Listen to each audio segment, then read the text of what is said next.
Estamos de volta para a terceira e última parte da entrevista com Leandro Carvalho, secretário de Cultura do Estado de Mato Grosso. Leandro, eu acho que Mato Grosso deixa de lado algumas figuras admiradas no Brasil inteiro, que nasceram aqui. Vou dar um exemplo. Eu soube só há alguns dias, 2, 3 dias, que em 17 de abril se comemora o centenário do nascimento do Roberto Campos. Roberto Campos é tido por todos os brasileiros, que tem mais de 15 neurônios aí, como um dos pensadores mais soberbos que o Brasil já teve. O que vai ser feito aqui para lembrar o centenário do Roberto Campos? O Roberto Campos ainda estamos trabalhando, como foi recentemente o centenário 150 anos, né, o Sesc Centenário do Marechal Rondon. Então os brasileiros também pouco sabem que o Marechal Rondon foi indicado ao Nobel da Paz 3 vezes. A primeira pelo Albert Einstein. Eu não sabia. Você não sabia. 3 vezes ao Nobel da Paz, né, dentre tantos outros prêmios e reconhecimentos no mundo todo. No caso do Marechal Rondon, fizemos diversas atividades, etc. Também agora estamos numa fase final de definição da programação do Manuel de Barros.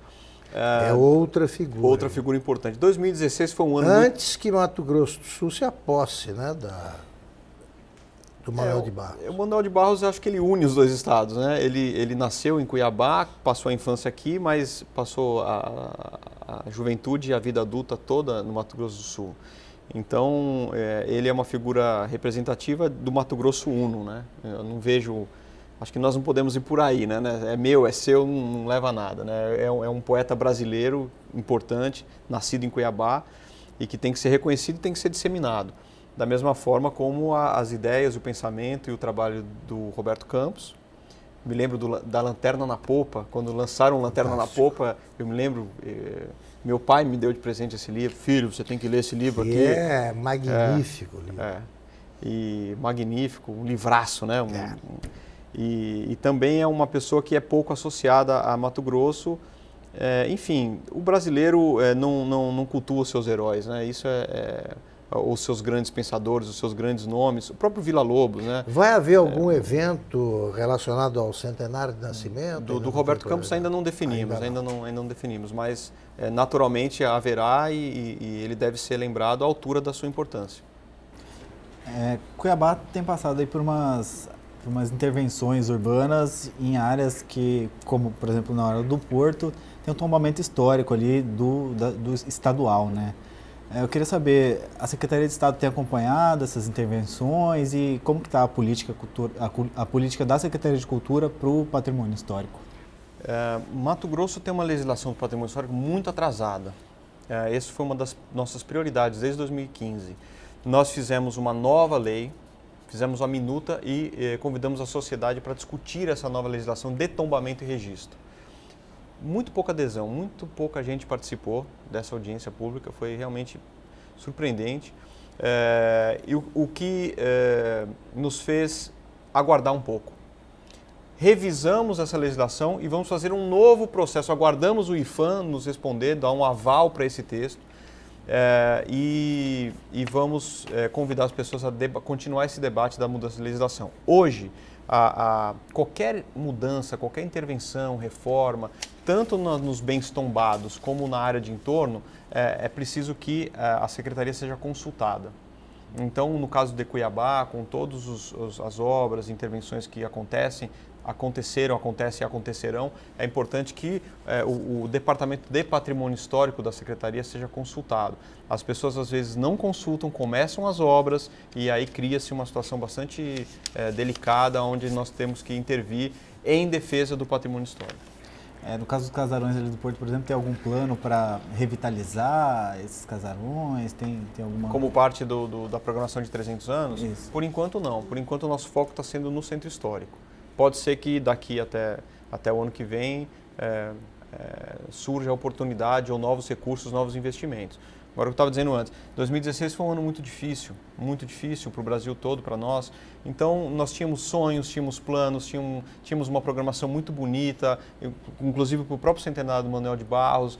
Gostaríamos de ter publicado obras, republicado ou distribuído, enfim.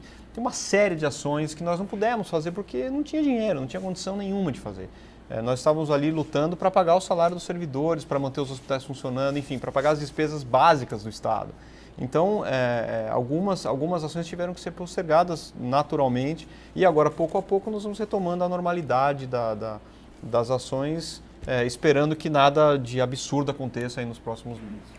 Secretário, o senhor mencionou agora há pouco Marechal Rondon, temos o Memorial Rondon, aqui em Mimoso, e o que foi, enfim, inaugurado não tem muito tempo, e há um certo temor, assim, sobre como que vai ser feito o uso desse espaço, né, num local mais isolado, enfim, se ele, um temor, um receio de que ele venha a se tornar um elefante branco. O que vocês estão fazendo para não deixar isso acontecer?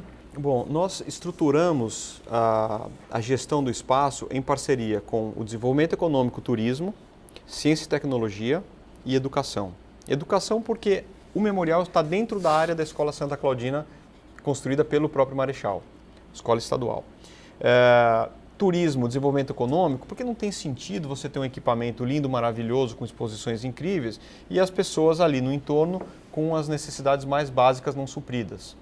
Então, nós entendemos, e aí colocamos isso no chamamento para a seleção de uma organização para gerir esse empreendimento, que ela faça a gestão, vamos dizer assim, cultural, observando a riqueza e as especificidades do homem pantaneiro e da cultura do Pantanal. O memorial está dentro da Baía de Chacororé, num lugar maravilhoso, num lugar mágico, mas que aconteça também dentro dessa programação ações de desenvolvimento econômico com os pequenos agricultores, com os pequenos microempreendimentos pecuários que existem ali, que crie-se também um fomento específico à cadeia do turismo.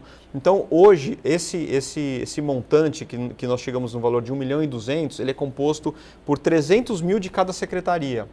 E nós criamos uma comissão de acompanhamento e avaliação, com integrantes de cada uma dessas pastas, com expertise específica em cada um dos assuntos. Mas quem vai gerir vai ser uma... Então, o gestor desse espaço, ele tem que criar, isso é uma situação que a Lei 13.019 prevê, um arco de alianças, uma rede com pessoas especializadas em cada uma dessas áreas, para que esse desenvolvimento aconteça de forma sustentável e integrada. Certo. Qual é o instrumento musical que mais te fascina? A voz humana. A voz humana. E instrumento fabricado pelo homem, qual? Eu sempre fui apaixonado dos instrumentos sinfônicos, eu sempre fui apaixonado pelo violoncelo. Violoncelo. Mas naturalmente você toca violoncelo? Eu toquei viola de orquestra. Viola de orquestra.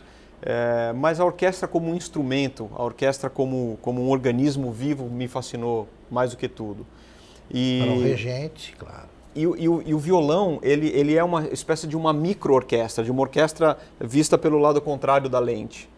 O violão ele tem possibilidades timbrísticas e dinâmicas, né, do som mais suave ao som mais impactante, percussivo, forte, incrível. Então eu comecei a tocar violão criança, comecei tocando música popular, minha casa era sempre cheia de seresteiro, de poetas, meu pai sempre foi uma pessoa ligada com as artes e com a música. E comecei tocando violão em casa, acompanhando os cantores, os poetas e tal. E aí, pouco a pouco, eu fui para outros universos, até chegar no universo da orquestra, mas muito motivado pelas possibilidades criativas que a orquestra te dá. Você pode fazer tudo como orquestra. E o regente tem de conhecer todos os instrumentos. Exato, conhecer, todos. Você usou a palavra certa. Conhecer os instrumentos é fundamental. Não tocar. Mas você tem que saber a linguagem de cada instrumento, as palavras, os adjetivos que você usa para se dirigir a um instrumentista de cada naipe. Você não usa as mesmas palavras que você fala com o violinista, você não usa aquilo para o clarinetista, por exemplo. Você tem que conhecer o universo de cada um deles, para você poder construir e se dirigir a eles de uma forma que eles entendam o que você quer dizer. Mas em última análise, você é que imagina o resultado final daquele conjunto. Certo. Secretário, você estava falando, enfim, da sua infância, adolescente, aí suas referências. E o Ariano Suassuna, qual foi a contribuição dele na sua formação como pessoa, assim, não só como profissional, né? Ele foi seu orientador, mas... ele foi meu orientador no mestrado. Eu tive com ele a primeira vez quando fui lançar um disco que eu tinha acabado de fazer com a obra do João Pernambuco. Foi em 97, era uma homenagem aos 50 anos de morte do João Pernambuco. O João Pernambuco foi o autor de Luar do Sertão, Cabocla de Caxangá, foi um grande compositor da música brasileira, super admirado por Villa-Lobos e integrava o grupo Caxangá, que deu origem aos Oito Batutas, com Pixinguinha. Foi um homem que fez a ponte, um dos imigrantes que chegaram no Rio de Janeiro, naquele caldeirão da Belle Époque do final do século XIX, e ajudou a construir isso que a gente entende hoje como música brasileira. E eu fui para Pernambuco muito movido, assim, que universo foi esse que deu origem a esse sujeito tão incrível? E depois, quando eu tive na casa de Ariano, lá na Rua do Chacon, lá em Casa Forte, ele me convidou, falou, Leandro, venha, continue seu trabalho aqui. Aí eu falei, mas, professor, como, né? Como assim? Aí ele falou, olha, eu sou livre docente em História. Você pode fazer uma dissertação aqui de mestrado em História. Mas eu tinha acabado de me formar em Música. Eu falei, puta, mas como eu vou fazer? Quantos anos você tinha? Eu tinha 20 anos. Aí eu falei, bom, então tudo bem, né? Como é que eu vou negar uma oportunidade dessa? Eu super admirador. Aí eu voltei para São Paulo, na época eu morava em São Paulo, fiquei um ano me preparando para fazer a prova para o mestrado, ao mesmo tempo que eu cursei algumas disciplinas lá no Departamento de Filosofia e Ciências Humanas da USP, como aluno especial, né? Como se chama quando você não é matriculado oficialmente. E aí depois voltei de mala e cuia, com uma aparatezinha velha que eu tinha, saí de São Paulo sozinho, cheguei lá, fiz a prova, passei e fiquei 3 anos ali convivendo com ele e convivendo nesse universo fantástico da cultura nordestina, né? Não só pernambucana, que eu ia muito a Paraíba, viajava muito, fazia turnês. Nessa época eu gravei muitos discos, eu gravei 9 discos como violonista. Nessa época gravei muito, fiz turnês com os principais grupos da época. E acabei também fazendo a dissertação sobre música e sociedade em Pernambuco na primeira metade do século XIX. Também conheci professores, escritores fantásticos pernambucanos. Pernambuco é uma terra de grandes historiadores, né? Evaldo Cabral de Melo, irmão do João Cabral, grande poeta. Você tem Gilberto Freire, você tem Joaquim Nabuco, assim, institutos inclusive que funcionam como promotores do conhecimento. Então é uma terra de gente muito, muito especial. E eu me sinto também, de certa forma, veio o sangue, o DNA pernambucano incorporou em mim também. Você nasceu onde? Eu nasci em São Paulo. Em São Paulo. Em São Paulo, capital. E o que você tem, que traço você acha que te marca como paulista? Como paulistano, eu diria. Paulistano. Nunca ninguém me perguntou isso. Pensando aqui agora, essa marca da cidade como uma cidade cosmopolita, uma cidade com o mundo dentro dela, e você ser dali é ser de todos os lugares. Eu estudei sempre em colégios multiculturais, né? Eu estudei primeiro no Miguel de Cervantes, um colégio espanhol, depois no Colégio Bandeirantes, onde só iam os orientais, né? Só coreanos, japoneses. Então convivi o segundo grau na época, né? O colegial. Então, assim, eu sempre me senti muito à vontade, sempre viajei muito. Eu morei no exterior várias vezes. Eu morei fora do Brasil, primeira vez com 11 anos. Eu morei nos Estados Unidos, em Boca Raton. Depois eu voltei, fiquei mais um ano estudando na Califórnia, em Los Altos, na Foothill College. Eu fiz o segundo colegial ali, né? E depois depois com 18 anos, passei um bom tempo em Boston. E depois morei 3 anos na Holanda, e esses 3 anos de Holanda, depois de ter me graduado também estudando regência, aí voltei para o Brasil e depois fiz algumas temporadas de alguns meses na Estônia e na Inglaterra, e em 2014 eu estava na Filadélfia, passei um ano na Filadélfia como Fellow Conductor da Philadelphia Orchestra, uma das maiores orquestras do mundo, até meados de 2014, um pouco antes do governador me convidar para assumir a secretaria. Você é evidentemente um cidadão do mundo. E por que você escolheu Cuiabá, o Cuiabá te escolheu, o que houve? Eu acho que foi... Para você ficar aqui. As coisas foram acontecendo e eu sempre fui muito acolhido. Meus tios vieram para cá nos anos 70. Né? São 14 irmãos. que vieram do Paraná para cá nos anos 70. E cada um teve a sua missão aqui. Agrônomos, médicos, enfim, cada um desenvolveu algum trabalho no estado, em alguma cidade do estado. E meu pai foi o único que foi para São Paulo. Então, todas as férias, eu passei a infância em Cuiabá. Todos os anos eu vinha, ficava 3, 4 meses, Natal, Ano Novo, etc. E até que em 2000 meu pai veio, e aí eu comecei a vir com mais frequência. Quando eu voltei da Holanda, eu vim passar um final de ano e aí fui ficando. Estava começando o governo Blairo, né? O Blairo estava começando, época que o João Carlos Vicente Ferreira foi secretário. Aí o João Carlos me convidou para trabalhar com ele, e aí juntos fizemos muitas coisas bonitas, inclusive a própria Orquestra do Estado foi fundada por nós nessa época, em 2005. E aí eu fui ficando e mantendo a carreira como concertista, como regente, e assim eu fiquei até 2011, quando eu fui para o Rio de Janeiro, aí morei 3 anos no Rio, como maestro assistente da Orquestra Sinfônica Brasileira. Por falar em João Carlos... Última pergunta do programa. O João Carlos esteve aqui na bancada e falou muito da Literamérica, né?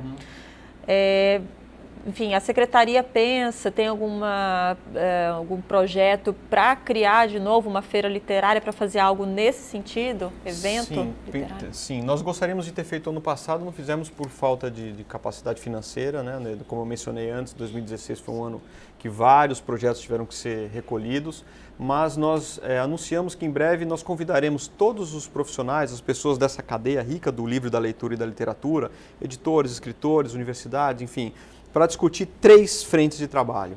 Primeiro, o Programa Estadual do Livro e da Leitura. Nós precisamos urgentemente definir o nosso plano, o que queremos para os próximos anos. A maioria dos estados brasileiros já tem o seu plano estadual alinhado com o plano nacional. Mato Grosso não tem. Não tem. Precisamos definir também qual é o prêmio Mato Grosso de Literatura que queremos, né? Como você perguntou no início, vamos colocar em consulta pública para discutir o que podemos melhorar com toda tranquilidade. E uma festa literária ou uma feira literária. O que podemos fazer nesse sentido? Fazemos uma grande festa, uma grande feira, fazemos um circuito literário, enfim, queremos ouvir as pessoas e construir juntos esse novo momento do livro e da leitura. Posso falar também, estamos terminando o bloco, claro, pode mas falar. Tem uma ação muito sólida que nós estamos fazendo com as bibliotecas municipais. Nós estamos viajando o estado todo, visitando os municípios com a nossa equipe e ressignificando, requalificando as bibliotecas municipais, um trabalho muito bonito que pode ser acompanhado pelas pessoas através do Facebook. Infelizmente, o nosso tempo acabou. Agradeço a participação da Maria Angélica Oliveira, diretora de redação do site O Livre. Agradeço a participação do Micael Favalessa, repórter do site, e, sobretudo, a entrevista concedida pelo nosso secretário. Muito obrigado, secretário. Foi muito agradável conversar sobre universos diferentes, né? A gente fala de música, fala de burocracia, então é sempre muito agradável. Espero que você tenha gostado também. Gostei muito, parabéns pelo programa. Tenho assistido o programa em casa, está sendo um sucesso, todo mundo assiste, converso com os amigos, com os colegas. Está sendo realmente muito importante para a sociedade mato-grossense um programa como o seu. O seu prestígio, o seu conhecimento como jornalista realmente enobrece muito o nosso cotidiano aqui em Mato Grosso. Muito obrigado. Obrigado. Termina aqui, então, o programa O Livre. Estaremos de volta na próxima terça-feira. Até lá.